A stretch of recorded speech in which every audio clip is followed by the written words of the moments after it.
All right, ladies and gentlemen, I'm sorry if there are ongoing audio issues. I got some reports that the audio is much better and some reports that it was still a bit garbled. That is probably due to some IP jitter. And unfortunately, there's not much we can do about that. So hopefully it clears up here shortly. Hopefully it's cleared up already. Welcome to Flight Simulation at Home. Let's see, next slide. There we go. First of all, I want to introduce myself. My name is Harvey Madison. I'm the instructional designer here at Redbird Flight Simulations, and have a co-presenter today, and I'll let Kyle introduce himself. I am Kyle Menninger. I'm Flight Simulation. I'm also a part of the GIF team, and my relation to Flight Simulator at Home is that I've been doing it for about a decade now. Mm-hmm. Very good. And together we, Kyle and I, put together a lot of the instructional products that we have. We wear a lot of hats, but that's the main hat that we wear here at Redbird. So here is where we're gonna start. Here are the things we're gonna cover today. For home simulation, and we're not just going to exclusively talk about Redbird stuff. We're going to make something useful for you and whatever products work for you at home. We're going to talk about equipment, so hardware, and that's going to be split into two different categories. First, you have your computer hardware, and Kyle's going to talk about that because he knows a lot more about that than I do. And I'm going to cover the flight hardware that you're going to want to have for your home sim. Then we'll talk about software. Obviously, you're going to need a flight simulator software package to put onto your computer to fly. Then we'll also talk about upgrading an existing computer system that you may already have, which would be helpful in not having to go out and buy a whole other computer just for flight simulation purposes. We'll touch briefly on Redbird products. We won't dwell on that too terribly much, but we're Redbird, so we're going to mention it real quick. And then finally, at the end, we're going to give you some resources, particularly a document that we've created here at Redbird that will basically serve as notes for this presentation, but also has a whole lot more information in it as well. And Kyle will also talk about some other resources out there that are available for home simulator users. So with that, I'd like to begin the presentation by taking a poll. So we want to know, just so that we kind of get a gauge of our audience, do you already use a flight simulator at home? And the poll has just opened. Thank you, Joey. We also have Joey. She's just kind of a ghost right now, but she's helping administer all this so that this presentation goes smoothly. And I'm going to give another 20 seconds or so. If you go to the control panel and go to webinar, there should be a section that says poll, and there will be, you'll be able to answer the poll whether you already use a flight simulator at home or not.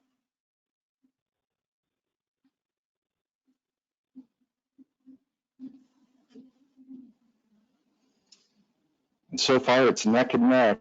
Yes is 47%, no is 53%. We'll let it go another few seconds.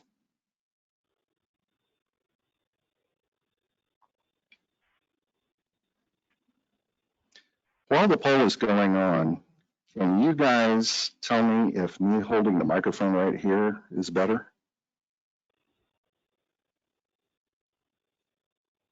Okay, thank you, Keith. Thank you, Stephen. And I see that several of you are having trouble with the poll. Since we apologize for that, but since it seems to be about 50-50, I'm just going to go with that. I'm pretty sure we got a pretty good sample size. 80% of you were able to vote. So with that, we have half the audience who does not use a flight simulator at home, and half the audience that does. And of those of you who do have a flight simulator, I'm sure there's a range of people who maybe just got one or have had one for a while, but just kind of dabble and just kind of play around with it a little bit, all the way up to the folks who have made custom equipment for their simulator. They've done a lot of research and a lot of work on it. And for those folks, in the chat box, which is also in the GoToWebinar control panel, if there's anything that we don't cover today that you wanna share your wisdom, please put that in the chat box. Not only is it okay, we encourage it. This is the point of this webinar is to share information and get everybody flying at home, which is really important, especially these days. So now we're going to move on. What equipment do you need? We're going to talk about hardware. What equipment do you need for to be a home simmer? Well, there's computer hardware, and then there's flight hardware. So first, we're going to talk about the computer hardware, and I'm going to let Kyle take it away.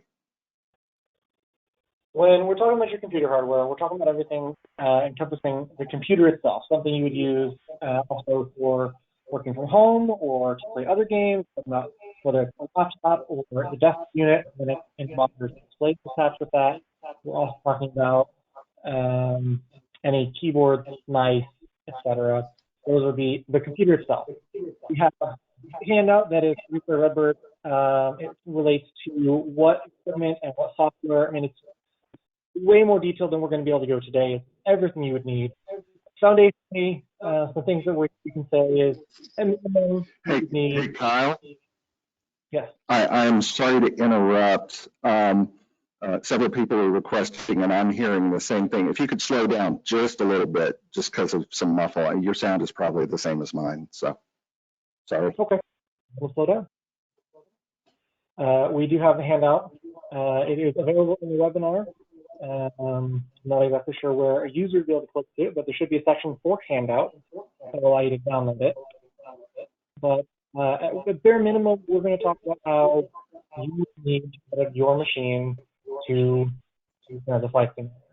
And I'll start off with just a quick note that right now my main simulation at home is my laptop. It is a Core i5, 4-core. It is probably good enough. It's not great, but in terms of having I can take and move whatever is needed, that's what I use. I'm seeing reports of my audio echoing. Let's see if I can fix that. Let's see, it might be coming from me as well. I'm going to mute my microphone. Is that any better for the echo? No, I can't be heard.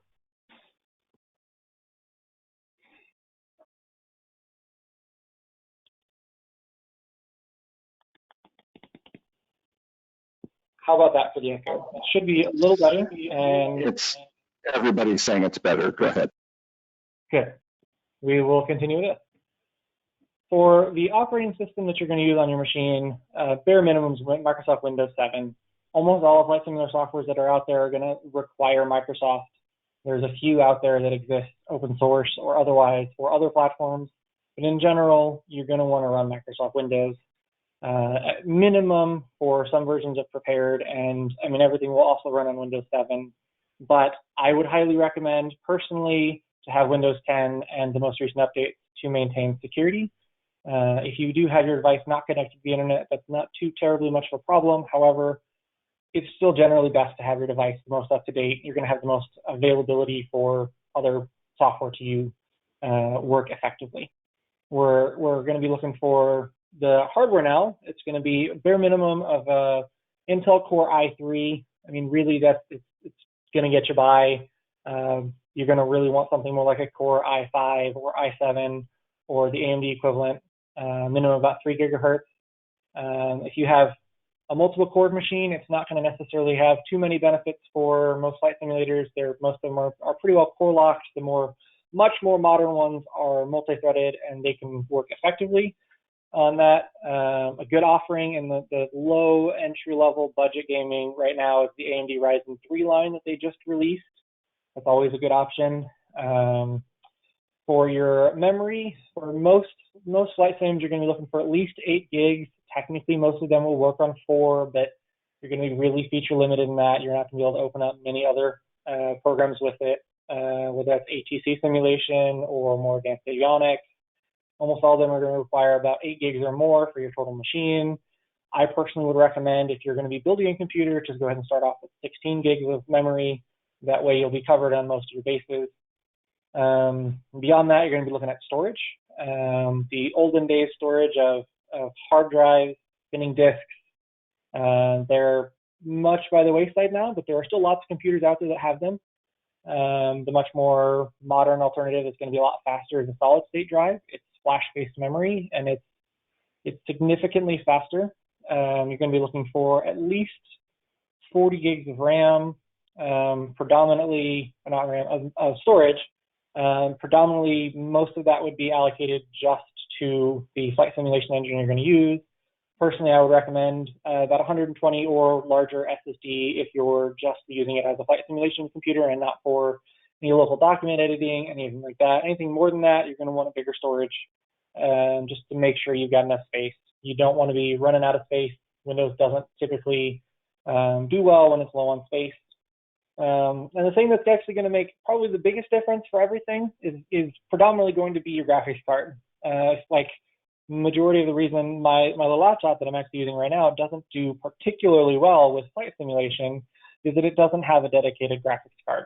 It just has the built-in, it does work, and I mean, I can run it at 1080 just fine, but if you want to get into more advanced setups with multiple displays, multiple configurations per display, anything like that, you're going to need a newer, more modern graphics card, something in the range of the GTX 900 series or probably newer, especially for anything modern, or the Ryzen R500 series is going to do well. But predominantly, the main specs you're going to be looking at for multiple displays is the amount of RAM that the graphics card has available to it. For just one display, up to probably 2 gigs is going to be doable, but you're going to really want something that's in the 4, 6, 8, or even 12 gigabyte range for multiple displays beyond that, or multiple cards. And the primary feature you're going to be looking at on any older graphics card you're going to find is going to be DirectX 11. So if you find one older than that doesn't have that, most modern flight simulation softwares will not work. And speaking into that, I see a couple of comments about the new Microsoft 2020. I can speak to that a little bit. And then also prepared version 5, they do leverage DirectX 12, which is more modern. Less graphics cards will have that available. And that's something that's going to be, if you want to be future friendly and future proof, you're going to go ahead and have to get a graphics card that has DirectX support native. And that will provide most everything you're going to need just on that bare minimum spec alone. And Harvey, would you like to talk about the flight hardware you need? Yes. Took me a second to unmute myself. Now, I do want to say one thing, and this will make Kyle roll his eyes, but I'm not as smart as Kyle is. And so if some of that went over your head and you're concerned that it is going to adversely affect your ability to get a good computer and understand what you need to get, don't worry about that. Because again, we have a document. It's in the handout section of your GoToWebinar control panel. And in fact, it is called, oops, it just went away. The Pilot's Guide to Home Flight Simulator. Yeah, absolutely. So open that up, download that, and it's got everything you need right there. And then we're also going to talk about, Kyle's going to talk about some of the resources. So as far as flight hardware goes, funny story. So earlier we were practicing for this webinar, and I was going through this section, and I was saying, well, first thing I want to talk about is yoke. A lot of people, the first piece of flight hardware they buy is a yoke. Usually people get a yoke as opposed to a stick. Some people get a stick for various reasons, but mostly with the types of aircraft that are flown, most commonly in flight simulators, you're going to want to get a yoke. And then Kyle said, well, you just ticked off all the Cirrus and Diamond pilots. And I went, oh, gummit, that's right. So yoke / stick is what I'm going to cover now. So the main thing that I want to get out there as far as flight hardware goes is two very important points, and they may sound contrary, but they're not. The first one is that generally speaking, you get what you pay for with flight hardware. Yokes, throttle, quadrants, rudder pedals, though that really applies to yokes more than the others, in my personal opinion. Again, just my opinion. And the other thing is the best flight hardware you can get is the flight hardware you can afford. Okay, because there's some flight hardware out there. Oh, shoot, you could spend all sorts of money making your own flight hardware. There are a lot of makers out there that do that, DIY type folks, and they build these beautiful true to life cockpits around their computer and all that. So we're not saying that if you can't afford something that's just outrageously expensive, that it's not worth getting flight hardware. It's worth getting flight hardware. Just get the best that you can afford, and then hopefully over time you can move up from there. The one thing I will say about yokes, and again, this is some other personal opinion, is there are some yoke manufacturers out there that in the roll aspect of the yoke will put a detent right when the yoke is centered, so that you kind of feel a little catch every time you turn the yoke, and that really takes away from the realism of the flight sim experience, and ultimately what we're after is trying to replicate the real experience of flight absolutely as closely as we possibly can within our homes. And that's just a big pet peeve of mine personally. You may have a different pet peeve, but as far as yokes, do your homework, look at reviews, think about the things that matter to you, talk to other folks who have flight sims, and not just one other person. Get a good sample size of people. And Kyle is going to talk more about that when he talks about groups on the internet, similars on the internet in the resources section. Throttle quadrants, you can have. There is a wide variety of throttle quadrants available out there. You have everything from something as simple as a single stem or a single lever, which controls your throttle, to the next step up, which is a throttle and a mixture stem. And then next step up from that, you're going to have constant speed prop control.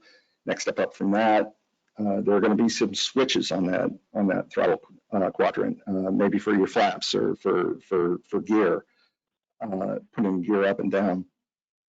And a lot of flight hardware has buttons and switches that aren't necessarily for anything in particular. They're assignable in your flight sim software by you for whatever purpose you want it for. So that's something to consider when you're looking for flight hardware. And it's not just the throttle quadrants that have the switches and stuff on them. Yokes and joysticks are usually absolutely covered. They'll have hat switches on them and rocking switches for trim and just a zillion buttons and things like that. And then finally, rudder pedals. Rudder pedals are very often the first piece of flight hardware that a home simmer purchases. And the reason for that is if you're trying to replicate a realistic flight experience in a single engine prop aircraft, you're going to be experiencing P factor, that left turning tendency of aircraft when you're at high power, low speeds, and that happens on the runway when you're doing your takeoff roll. And so if you're trying to do that, you need to be able to add right rudder. You've got to have rudder pedals in order to do that. So there's that as well.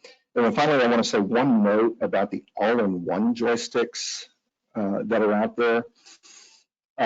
Some manufacturers try and put all of the functionality for all the flight hardware into one joystick. And that's fine because it's very affordable, but understand that that's not as realistic, and it's as it should be or could be. If that's what you have the budget for right now, great, get it. It's fantastic. And what these all-in-one joysticks do is you'll be able to pitch, you'll be able to roll, and they also twist like this, and so you'll be able to yaw. And so if you need to hit right rudder, you're going to turn your wrist, to the right just a little bit to counteract that P factor on takeoff. And it'll also have a lever on it for throttle and a bazillion buttons on there. But I just did want to make that quick note about the all-in-ones. So moving on to the next slide, flight simulation software, and I am definitely handing it over to Kyle for this slide. Yeah. The choice of flight simulation software is very vast. There's a lot more options than we can even list. There's a lot of homegrown open source solutions that exist, as I kind of mentioned earlier. They may or may not work for your preference. A lot of people argue over the differences between prepared FSX and X-Plane and how they do physics engines, whether it's one or the other. In most cases, it's sort of the phrase of 6 of one and half dozen of the other. It works. That's the primary purpose. They do work. Really, if you are more on the professional side of things, being that you are either working towards a commercial or you already have your commercial looking for currency, proficiency at home, those kind of fall into different areas, whether you are needing the certified to actually maintain currency or you are just looking to maintain proficiency. All of these options are going to work well for you. In terms of vastness of world, Prepared 3D, they just released their version 5 of their software last month, I believe April 16th, and it has a vast database update, it has a vast world update. They've done a lot of good stuff. If you're looking at FSX Steam, it's still maintained by Dovetail Games. It's done well. It's the predecessor of FSX. It's doing fine. They're maintaining it just as they need to. It will be superseded by Microsoft Flight Sim 2020, and that is an option that a lot of people are looking forward to, as all of the marketing and advertising that they have done for that, it's very, very pretty. And as far as I can imagine, it's also going to work just as well as any of the others. So if you're looking at getting into something right now, there's not necessarily one that's better than the others. I see some comments of people saying that they don't like X-Plane and they won't support X-Plane, and I've heard just as many people say the same thing about Lockheed Martin and Prepared. It's entirely preference. They all do work well. In terms of what Redbird uses, our software right now is based on Prepared, and it does very, very well for our purposes, and our customers tend to really enjoy it. It's very realistic. We've also started working on having J's that work on X-Plane, and again, it works just fine. In terms of what's going to be best for you, it's mostly your preference. There's not actually many differences between them besides potentially price, besides potentially how they look, how they advertise, etc. In terms of functionality, they're all going to have a Cessna 172 option. They're all going to have a Piper Cub option. They're all going to probably have a Cirrus SR20, 22, a Diamond DA, 40, 42, 62. Almost all of them are going to have the options of the airplanes you're looking for, as long as it's in the certified market. So if you're looking for flight training, all of them will be sufficient. Do you have any comments on that, Harvey? I know you've got some opinions.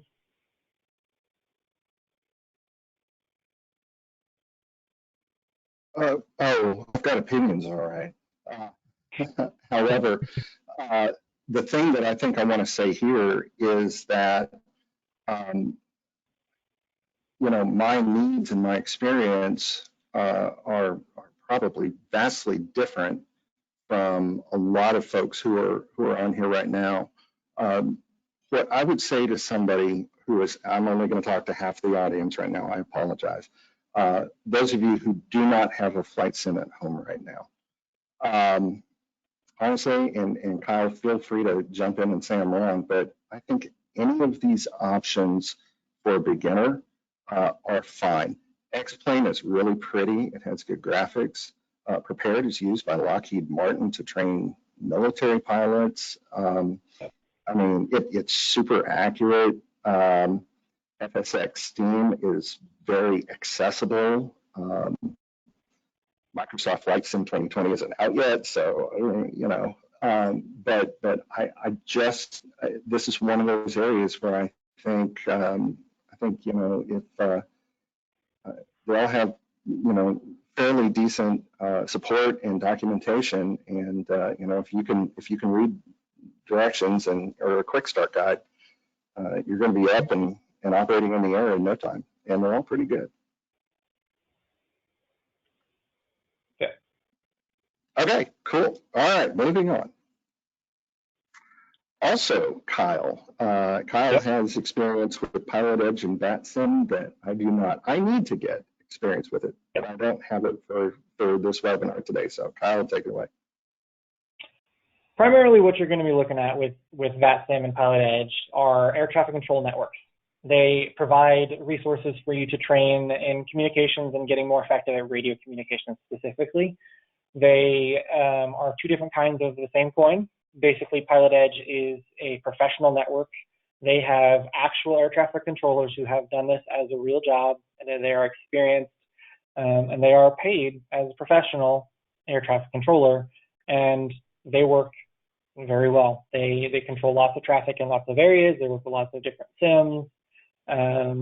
Whereas VATSIM, it's going to be just as effective, but it's not necessarily a professional network. I don't want to discriminate against it. I think it's a very effective tool. It is a volunteer community, and you can have people that have been trained on VATSIM versus those who have been trained professionally as an air traffic controller. That being said, both of them are very, very effective tools in terms of doing training for an instrument rating or just doing training to get over the fear of radios as a private pilot. One of the things I've heard from a lot of pilots, especially in more regional areas where there's not necessarily large class deltas or larger around, one of the things they struggle with the most is radio control. They're scared of it, they're worried about it. And as a whole, these softwares are going to do very, very well at curbing that and giving you the experience that you need to feel comfortable in the air. Something that I feel is an important note that a lot of people kind of just, they'll look past or they don't even bring it up, is that they're just another person. You're talking on the radio, they're a person talking on the radio, and this will teach you that because people mess up. As a pilot, I've messed up my fair share of times, and I've gotten yelled at by ATC because I said something wrong or I heard it wrong. It's also a radio, and this gives you all the experience you need to understand some of the limitations and some of the benefits of being comfortable with your radios. And yes, I did fail to mention that, Keith. You bring up a good point. Pilot Edge is region limited. It is on the west coast of the US currently. They have been expanding further and further east as time goes on. They also have, to my knowledge, limited hours. VATSIM, I believe, is global, but they do not have consistent hours because it is volunteer experience only.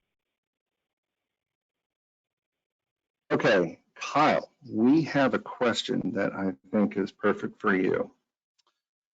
Of the software available, do you have any opinion on which system offers the best support for setup?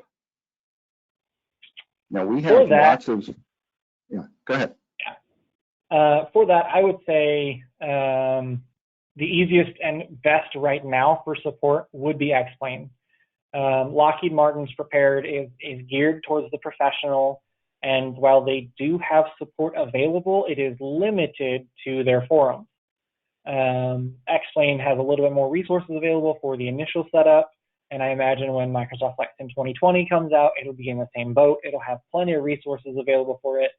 If you are looking for a simple, easy-to-go option, FSX Steam just requires you to have Steam installed, and it pretty well sets up everything out of the box for you. But really, almost all of them are going to do that. I mean, you install it, and it's pretty much ready to fly. Very cool. And I'm going to take another question. And Kyle, if you've heard more up-to-date information than the answer I'm about to give, go ahead and jump in. The question is, will Prepared version 5 from Lockheed, which by the way is out, it has been released, will version 5 from Lockheed work with the first version of the J? We have several copies of version 5 right now, and we are testing it. So the answer, as far as I know, is at this moment, we don't know for sure. And I have a guess, but I'm not going to tell you what it is, because sure as I say something, I will be completely wrong and will have misled the masses. So the answer is we don't know for sure yet. Stand by. And feel free to contact us back in a few weeks. It shouldn't take long to see if we can get an answer for that question. So with that, Kyle, anything else? I believe that's all I've got in regards to ATC Simulation Software. There is other options, of course, so just having your buddy next to you repeat things back to you, but they're not going to necessarily be trained as an air traffic controller unless you happen to have an air traffic controller as a friend. Then by all means, if they're willing, use them. Mm-hmm. Okay.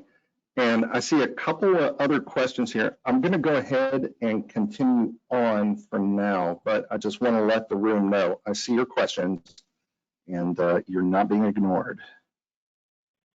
All right. And Kyle, once again, the trifecta, 3 slides in a row. Navigation software, we're going to talk about RealNav, Navigraph, and the built-in navigation databases that come with all of these flight sim software packages. Go ahead. These are primarily going to be used if you are looking for instrument training. I say primarily because generally the databases we are talking about, the navigation software we're talking about, are the approaches, the SIDs, the stars, etc. They, by default, may or may not be updated by the software that installs them. Prepared version 5, for instance, just did a massive overhaul of the entire airport database to bring everything well into the future. Most of everything that they had was a little bit outdated, but these softwares give you an actual up-to-date subscription model that matches the FAA release cycle. That's the primary benefit of something like RealNav or Navigraph over the built-in databases, is that they're continuously updating database rather than the built-in one that is from the day you bought it. They're primarily going to be used for, like I said, instrument training, typically for approaches, SID, stars, even Victor Airways that get updated. But beyond that, at least in Prepared, the navigation database is also what defines how the airport layout is. So if your airport had a recent overhaul, they changed taxiways, they got rid of a runway, they added a runway, they lengthened one, or they shortened one, whatever the case may be, you would also have to have an updated database to match that. So that's another place where having updated data would be useful. But in general, for just basic instrument training, as long as you're using the database as it is and not expecting it to be something it isn't, it will be sufficient for at-home training. So if it's not something that's in your budget, I don't actually know the pricing offhand. They're not terribly expensive compared to like an avionics subscription. But if it's not in your budget or you just don't see the need of it, that's perfectly fine. It will work as it is with the database inside of it. A caveat to that is the older versions of Prepared do not support WAS in their databases. So that might be something if you want to do more modern RNAV approaches, RNAV GPS approaches, you will need an updated database. And also a note, in case anyone's questioning it, I think I see one question about another NAV database source. There are other sources available. There are plenty that are open source, some group of people or one person maintains. Any of those that I've seen, they're not particularly well supported. So once you get them installed, they may work for a while, etc. The main benefit of RealNav and Navigraph or something of the lines of that, where it's a commercially available product, is that they do maintain it and they support it. That's the primary benefit of that. Yes, absolutely. And that cannot be, oops, bumped the slide. Sorry about that. Yeah, that cannot be overstated, Kyle. That's a very good point. Okay. Now, I'm not going to dwell on Redbird products too terribly much, but Kyle and I are the ones who built the guided independent flight training software for Redbird, and so I'm going to talk about it now. Guided independent flight training, or GIFT, is software that will teach you how to perform all the maneuvers you need to become a private pilot. There's also a version for helping you gain your instrument rating once you've become a private pilot. It runs on Redbird simulators, and there are home versions of Redbird simulators, which we're going to talk about very briefly here in just a second. But I just wanted to point out the fact that just having simulator software on your computer isn't necessarily the end of the story there from a software perspective, or updating your nav databases or anything like that. We can actually put an AI CFI, an automated CFI in the right seat with you while you learn how to fly, and it's really cool. So just something to keep in mind. Again, not going to dwell on it too much. And now we're going to go back to Kyle real quick and talk about some strategies that you will definitely want to keep in mind if you want to use a computer that you already have at home to turn into your flight simulator, but you're not sure it's modern enough. Kyle. For that, the primary things you're going to be looking at are the models. Do you have a Core i5? Do you have a Core i7? Great, that's a great starting point. Do you have something a little older that may not be spec'd for it? Well, if you have an older CPU, that's going to be significantly harder to upgrade, so you might want to just live with it, or you'll have to get a new computer. Alternatively, something that's a lot easier to upgrade, that almost every computer has upgrades available for, even 10-year-old, even 10, 12, 15-year-old computers at this point still have upgrades available for the graphics card. That is one of the easiest ways to get a big bang for your buck performance upgrade that's going to make everything look a little bit better, run a little bit smoother. You can have everything from just a bottom-of-the-barrel GTX 950, 960. You just have one you found on eBay. Perfect. It'll do well in your system. If you're looking for an upgrade RAM, you have 2, even 4 gigs of RAM, and you're noticing that as you start to add more software, things start to slow down just a little bit. Well, that's probably also a good place that you can upgrade your RAM. Everything from 10 to probably 15-year-old computers still can have upgrade paths for RAM. If you have an old spin disk and you notice it takes longer and longer and longer, it feels like, to start your sim every time you start it, and you're just looking at your clock and you're going, why is this taking so long? Well, probably because you're on a spin drive. Old hard drive, the more modern ones have 10,000 RPM spin speeds, but even then, most of those aren't intended for home use. So most of them, like in laptops, generally are 5,400 RPM or 7,200, and they have limited read speeds. So a great option on that would require a reinstall of your operating system and all your software, but upgrade to a solid-state drive. You'll notice a much faster experience, and everything will really be cleaner. And on top of that, if you have a graphics card that can support it, look at upgrading your monitors. You can upgrade, you can continue looking at 1080p. It's just the resolution of the monitor, 1920 by 1080, all the way up to probably 27-inch, even 30-inch. You'll have a fine display. Anything more than that, I'd probably recommend going up to 2K or 4K resolution. And if you're doing that, then your graphics card's going to have to support it. But alternatively, you could just add one more display. If your monitor has the outputs for it and you're not using it excessively hard, you can add a display and use that for your additional avionics package, or to get an additional view out the window. Whatever the case may be, that's always a good option. Monitors are particularly affordable for higher quality ones, but a lot of times you can find one on used marketplaces, whether that's Facebook Marketplace or eBay, Craigslist. I found some pretty good deals, and the one I have sitting next to me I got for about 50% of its cost because I just searched long enough. So it's always good options. You can always find something if you're patient, and if you're not, well, you'll probably still find something. Yeah, I still remember when somebody explained why graphics cards, or some people call them video cards, are so worth it. Again, not a super nerd computer guy here.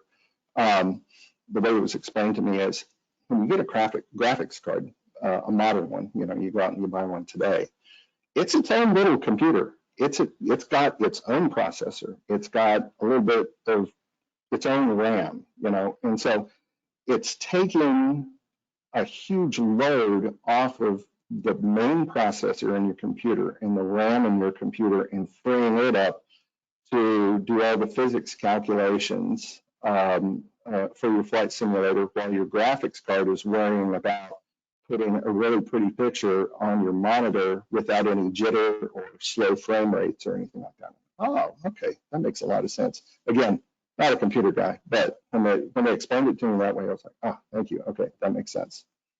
So, and everybody knows RAM helps computers. I don't know. It's, you know, more gerbils in their, you know, spinning the wheels or something. I don't know. Okay, and again, this is part 2 of the, I promise I'm not going to dwell on this too terribly long, but we're Redbird, and we do offer flight hardware products. It's our alloy line, and they're really, really good. You buy an alloy yoke, it'll be the last yoke you ever buy. Rudder pedals, throttle quadrants, same thing. They're extremely accurate. They're based on the hardware that we use in our large full-size simulators. We also have, if you don't want to build your own at home, you just want something you take out of the box, set down, plug in, turn on, and you're ready to fly, and it's professional and clean and smooth and all that stuff. We have the Redbird J and J Velocity lines, which you can go to our website and see. And one step up from that, still appropriate for home use, you set it out on a table, is our TD and our TD2 lines, which actually have physical knobs on them. So if you're turning your heading bug, you're actually turning your heading bug rather than using a mouse to do that. And they are basic aviation training devices. They are FAA certified BATDs. So in some circumstances, based on the regulations, you can actually log time using those. And finally, resources. So I'm going to actually, before we talk about resources, which Kyle is going to do, I want to see if there are. Kyle, there was a question down here. I think that might be okay. Charles Overberger asked about Air Manager thoughts, and then Mark Nevins asked about Active Sky. Mm-hmm. Air Manager is a very interesting idea to me. The long-standing logic that people have had in terms of the flight simulation community is to refuse to network anything in the flight simulator. Any of the like big level D certified sims that are like, that's all they do is they just focus on like 737 simulators. Those companies, they almost all have network sims. It's much simpler to maintain one higher power computer. In terms of Air Manager itself, I've never personally used it, as I've had just complications with it, not necessarily anything against or for the product. I am intrigued by it, and I think it's a fantastic offering for what it does. As per Active Sky, again, I haven't particularly well used it. I haven't found a need for it. The weather that you can do in Prepared does well enough. My memory serves that Active Sky can do hyperlocal weather, that you can enter in your local airport or surrounding airports, or even just it'll do the local airports of the area you're flying, and it'll update the weather around you to match what's real. Now, that can be a very effective tool for training, but you can also just manually enter that through the weather commands. So I'm not super concerned with something like that, but it is also just a good offering for that in terms of, well, it's a nice clear day, but there's a thunderstorm off to the west. I don't think I should fly, but you can get to the experience of flying in a thunderstorm in your area, so you're familiar with it. Mm-hmm. I also saw a question regarding VR that I kind of wanted to address. We had looked at that a few times. I don't know if it's still something we're looking at. The problem with it is that it's really hard to get the fidelity that you need to see the text in at least the offerings that we had available to us. There may be some that are better, but when you're looking at any of the current VR integrations, they are not replicating it on the screen. They are just converting it to 3D, which means that basically what you would have is a field of view that you would be able to read this far away. Instead, you're trying to read that same text that is this far away but it is this far from your eye. If you set it up well and you have the ability to see it, it would be a very effective tool because you'd be able to look as if you were sitting in the flight deck. You'll look ahead and you'd see the avionics directly in front of you. You'd be able to look off to the left. You'd be able to see out the window to either the wing in a general aviation aircraft or to the ground crew if you're looking at a commercial aircraft type. I think it's a fantastic idea, but the technology is not ready yet. Okay, very good. And I'm going to answer one last question before, Kyle, I let you move on to resources. And then after the resources slide, that's going to be the end of the presentation, but we're going to jump right back into questions again at that time. So hang out for that. This last question I want to address real quick is from Peter. Could one purchase flight hardware and software from Redbird to install on an existing PC to create a BATD approved simulator? And the answer to that is not that I've ever heard of. We have to go through a pretty rigorous process with the FAA with very specific software and very specific hardware and a very specific and rigorous set of tests against flight standards of real aircraft in order to earn certification for, each of our units that are actually certified. So if you introduce a different computer into that, I believe you would probably have to contact the FAA, and you don't want to do that. So I don't believe so. If somebody wants to correct me on that, I'd love to stand corrected, but I'm pretty sure that's not something that that is easy to do, and it's not something that we provide in our product set right now. Okay, so moving on, we're now going to talk about resources. Again, I want to draw everybody's attention to the handout. If you look in your GoToWebinar control panel, there should be a drop down for handouts. Mine says 1 of 5 for some strange reason. I believe there's only one handout that we have, and it's the Pilot's Guide to Home Flight Simulation. It is a PDF file, so just click on it and download it and save it. And it's got most of the information that we've talked about today, plus. It's got a lot of good information you can continue to refer back to. So please definitely look at that, and then Kyle, take it away with the other stuff. A couple of other good resources that you can look at. Primarily, if you know another simmer, they're going to be a good resource, and they'll be able to tell you their resources. Aside from that, a good place to meet some simmers is the Flight Sim Expo. Beyond that, Flight Sim softwares, they're all going to have their own support forums, their own support groups. There's also groups on Facebook for flight simulation. There's a bunch of new ones with almost 20,000 members for Flight Sim 2020 from Microsoft. People that are super excited about it. I'm one of those that are super excited about it. There's so many resources available from any flight sim nerd you're going to talk to. They're going to have their opinions and their knowledge that they've gained over the years of doing it, whether that's in a certified realm or not in a certified realm, of just building their own. And they're going to have, like I said, their own list of resources that you could probably get them to give you with no question. They're going to say, oh, you want to build one? Let me help. That's exactly what I would do.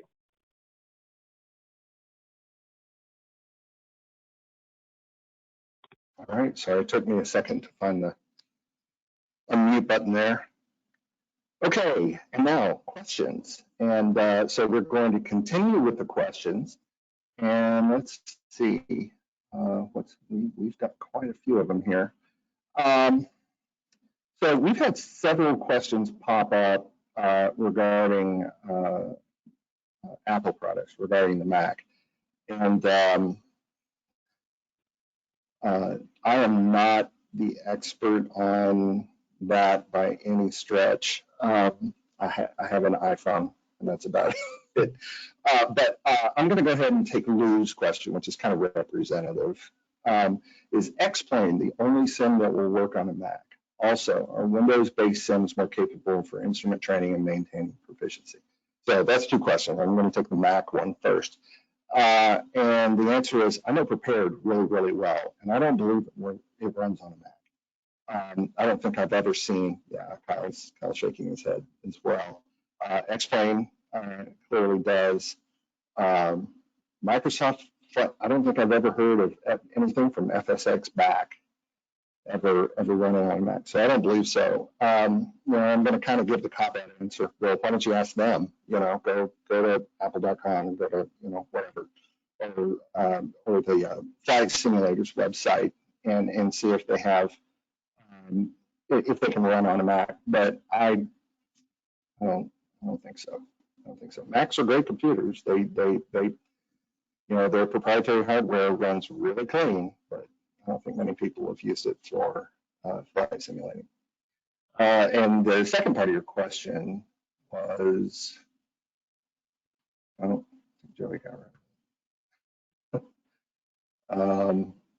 Oh gosh, I don't remember. I'm terribly sorry. Anyway, we'll move on.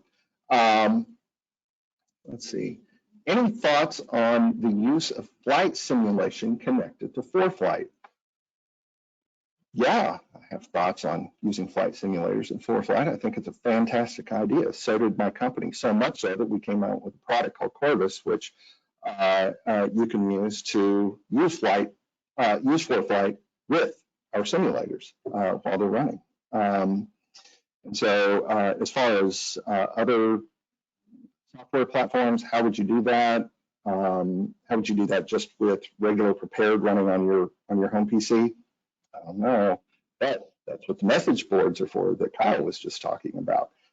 Somebody out there has wondered this and dug for answers themselves. Go out to those online forums, do a quick search, and I assure you, you will get an answer. I don't know if it'll be the answer you like, but you'll get an answer. So, but again, Redbird does it, so there you go. Okay.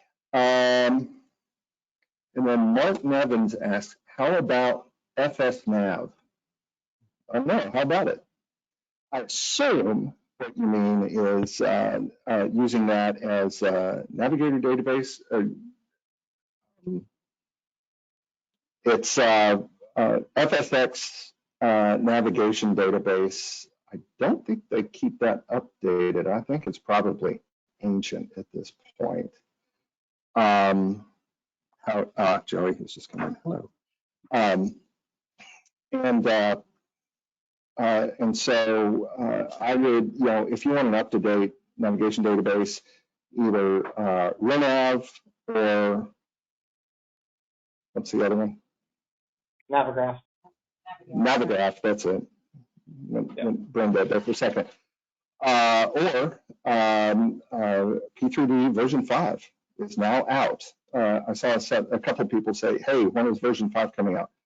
Prepared version 5 is out right now. It is available. Go to prepared.com and remember with the number 3 in there. Yeah. We had a question. I saw someone commenting about how our tech support folks are saying it's going to be a year or two before we have it. That's potentially true. The product of prepared version 5 is released.